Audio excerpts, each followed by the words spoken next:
University of रोयहम्पटन एउटा नेपाली विद्यार्थीहरूको लागि चाहिँ लोकप्रिय रहेको युनिभर्सिटी र यो युनिभर्सिटीमा तपाईले अप्रिल 2026 कै इन्टेकलाई चाहिँ टार्गेट गरेर undergraduate it means bachelor अथवा चाहिँ postgraduate it means master कोर्सको लागि चाहिँ तपाईले आफ्नो एप्लिकेसन हाल्न सक्नुहुन्छ। अन्डर ग्रेजुएट कोर्सको लागि फी स्ट्रक्चर रहेको छ 16,950 पाउन्ड। तर स्कलरशिपको कुरा गर्ने हो भने तपाई छक्क पर्नुहुन्छ। तपाईले अप टु 4,000 सम्मको merit based scholarship each year पाउन सक्नुहुन्छ। सँगसँगै तपाईले 500 पाउन्ड सम्मको अर्ली बर्ड डिस्काउन्ट पाउन सक्नुहुन्छ। त्यति मात्र हैन, यदि तपाईले फुल ट्युसन फी पेमेन्ट गर्नुहुन्छ भने एक्स्ट्रा 2% को अफ पनि प्रोभाइड गरिरहेको छ।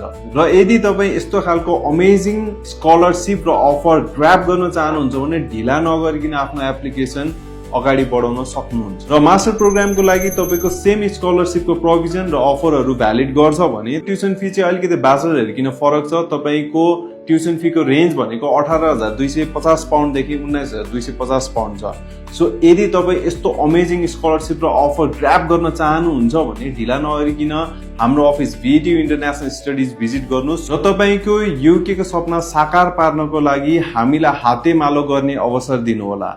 धन्यवाद।